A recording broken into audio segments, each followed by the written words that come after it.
श्री स्वामी समर्थ. जयशंकर. आपल्या स्वामींचा पुण्यतिथी सोहळा 15 एप्रिल या दिवशी आहे.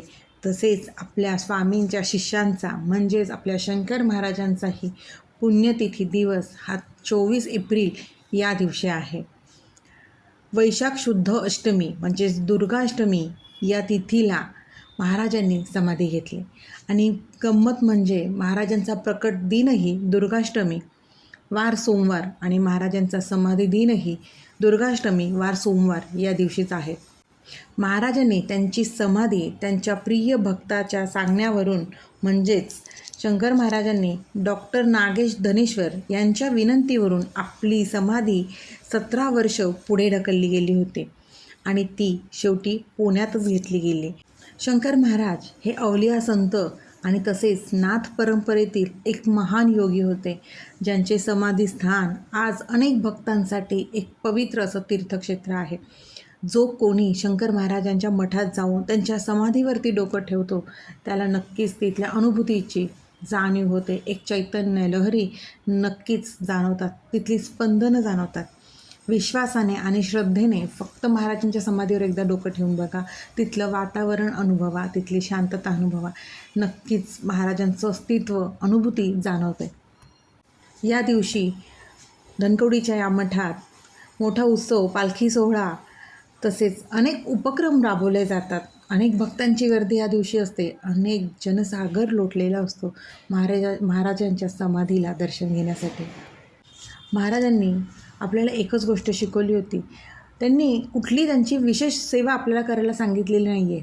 त्यांनी एकच गोष्ट सांगितली, तुम्ही माझ्या गुरूंना जपा, मी तुम्हाला जपेल. स्वामी हे त्यांचे गुरु होते, त्यांची आई होती. आजही शंकर महाराजांच्या मठात गेल्यानंतर आपल्याला श्री स्वामी समर्थ या मंत्राचं जप ऐकायला मिळतं. त्यामुळे महाराजांनी म्हणजे शंकर महाराजांनी आपल्याला स्वामींची सेवा करायला सांगितलेली आहे. आपण जसं स्वामीचरित्र सारामृत किंवा गुरुचरित्राचं पारायण करतो त्याचप्रमाणे महाराजांची जी शंकर गीता आहे या पवित्र ग्रंथाचं पारायण अवश्य प्रत्येक शंकर भक्तांनी आवर्जून शंकर गीतेचं पारायण करावं. अगदी सोयीस्कर प्रत्येकाला जमेल अशा भाषेत आणि अशा स्वरूपात ही शंकर गीता आहे. मोजके त्यामध्ये 18 अध्याय आहेत आणि 108 ओव्या आहेत. यामध्ये महाराजांच्या जन्मापासूनच म्हणजेच महाराज जेव्हा प्रकट झाले तेव्हापासून ते महाराज समाधी घेईपर्यंत सर्व अनुभव, महाराजांच्या लीला यामध्ये सगळं वर्णन केलेलं आहे. आणि ही शंकर गीता महाराजांच्याच आदेशानुसार महाराजांच्याच देखरेखीखाली झालेली आहे. त्यामुळे या शंकर गीतेचं पारायण प्रत्येक शंकर भक्तांनी महाराजांच्या पुण्यतिथीच्या निमित्ताने आवर्जून करावं. तुम्हाला जमेल तसं करा. रोज 1 अध्याय केला तर 18 दिवस, रोज 2 अध्याय केले तर 9 दिवस किंवा रोज 3 अध्यायाचं पठण करूनही तुम्ही हे पारायण करू शकता. जर ज्यांना शक्य असेल तर त्यांनी एका बैठकीतही शंकर गीतेचं पारायण करू शकतात. आणि जो कोणी हे शंकर गीतेचं पारायण करतो ना त्याला महाराजांचा अनुभव येतोच. इतकी प्रभावी अशी ही शंकर गीता आहे. नाही जमलं ना तर नित्यसेवेमध्ये रोज 1 अध्याय तरी आपण जसं स्वामीचरित्र सारामृतातलं 1 अध्यायाचं पठण करतो किंवा 3 जमेल त्या पद्धतीने आपण रोज 1 अध्यायाचं जरी पठण केलं याचं तरी आपल्या नित्यसेवेमध्ये चांगलं आहे. संकल्पयुक्त सेवा करणार असाल तर साहजिकच मांसाहार वर्ज्य, परान्न वर्ज्य आणि ब्रह्मचर्याचं पालन. ज्या वेळेला तुम्ही महाराजांना पारायणाला सुरुवात करणार असाल त्यावेळेला महाराजांना बसायला पाठ ठेवावा, त्यावर आसन लावावं आणि महाराजांना विनंती करावी की मी तुमचं पारायण करत आहे, तुम्ही नक्की इथे उपस्थित राहून माझं पारायण ऐकावं आणि माझ्याकडनं ती सेवा करून घ्यावी. महाराज थोड्या क्षणासाठी का होईना आपल्या पारायणाच्या वेळेला हजर होतात बरं का, खरंच होतात. तुम्ही अनुभव घ्या. आणि त्यावेळेला एक गोष्ट करा की महाराजांना चहा अत्यंत आवडतो.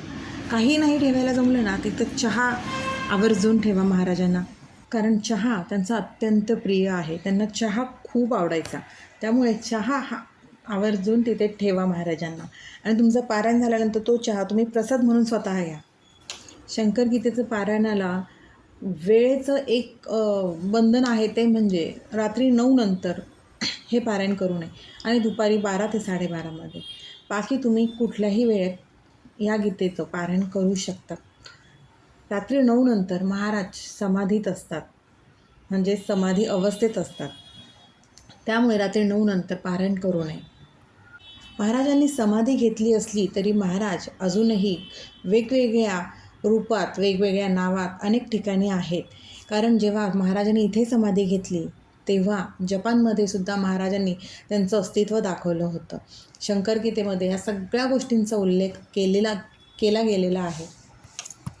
शंकर महाराजांना ओळखणं खरंच खूप सोपं आहे. गरज आहे श्रद्धेने त्यांच्याकडे बघण्याची, भक्तिभावाने बघण्याची. आपल्याला स्वामींनी, शंकर महाराजांनी जे संत आपल्याकडे झालेले त्यांनी सगळ्यांनी आपल्याला एकच गोष्ट शिकवली, ती म्हणजे डोळसपणे श्रद्धा ठेवा, अंधश्रद्धा नाही. समोरची व्यक्ती व्यवस्थित ओळखा. शंकर महाराज स्वतःच गबाळ्यासारखे राहत होते, दारू पीत होते, सिगारेट ओढत होते, पण शंकर महाराजांनी तो त्यांचा बाहेरचा पेहराव तसा ठेवला होता. कारण शंकर महाराजांना हे माहिती होतं की लोक बाहेरच्या पेहरावाला भुलतात, आतल्या माणसाला ओळखत नाही. त्यामुळे आपल्या शंकर महाराजांची, स्वामींची ही शिकवण लक्षात ठेवा. त्या काळात आपल्याला शंकर बाबांनी ही गोष्ट शिकवली होती की माणसाला स्वभावाने ओळखा, की त्याच्या बाह्य रूपाने नका ओळखू, त्यांच्या अंतरूपाने ओळखा. आणि ही शिकवण आपण प्रत्येकाने अंमलात आणली पाहिजे. म्हणूनच आपले कर्म आणि कष्ट ह्याच्यावरच आपण विश्वास ठेवायचा. आपले कर्म कष्ट प्रामाणिक असेल तर देव आपल्याला भरभरून देतो. आपल्याला कुणाच्याही दारात जाण्याची किंवा कुणाच्याही पाया पडण्याची वेळ आपले कर्म आणि कष्ट येऊन देत नाही. आपली श्रद्धा, आपली भक्ती आपल्याला भरपूर काही देत असते. म्हणून आपल्या कर्मावर आणि आपल्या कष्टावर, भक्तीवर, श्रद्धेवर अतूट विश्वास ठेवा. बाकी काही नाही. शंकर महाराज, स्वामी भरभरून देतात, कारण आपले कर्म चांगले असतात. त्यामुळे स्वामींच्या पुण्यतिथीला जसं आपण स्वामीचरित्र सारामृताचं पारायण करतोय, तसेच शंकर महाराजांच्या पुण्यतिथीनिमित्त सर्व शंकर भक्तांनी किंवा स्वामी भक्तांनी शंकरगीतेचं पारायण आवर्जून करा आणि खरंच अनुभव घ्या या शंकरगीतेच्या पारायणाचा. खूप खूप सुंदर अनुभव येतात याचे, खूप सुंदर अनुभव येतात. मनापासून करा. फक्त महाराजांना विनंती करून घ्या की माझ्याकडनं हे पारायण करून घ्या. आणि आयुष्यात जर हे शंकरगीतेचं पारायण पहिल्यांदा करणार असाल तर ते पारायण स्वतःसाठी न करता इतरांच्या दुःख दूर होण्यासाठी किंवा अडीअडचणी दूर होण्यासाठी ते पारायण करा. कारण शंकरगीतेत मुळात तो उल्लेख आहे की जे कोणी हे पारायण करणार असेल त्यांनी आधी इतरांसाठी करावं. आणि खरं शंकर महाराजांनी माझ्याकडनं ते पारायण त्या पद्धतीचंच करून घेतलं होतं. त्यावेळेला मला हे माहीत नव्हतं की पारायण हे दुसऱ्यांसाठी आधी करावं. जेव्हा मी पारायणाला सुरुवात केली आणि जेव्हा मी ते पारायणात वाचलं की हे पारायण दुसऱ्यांसाठी करावं, तेव्हा ही गोष्ट कळाली आहे. म्हणून महाराज घेतानाही आपल्याकडनं नकळत करून घेतात. त्यामुळे चला, शंकर पुण्यतिथीनिमित्त आपण सगळ्यांनी शंकरगीतेचं पारायण करूया. श्री स्वामी समर्थ. जय शंकर. अशक्य ही शक्य करतील स्वामी, अशक्य ही शक्य करतील स्वामी.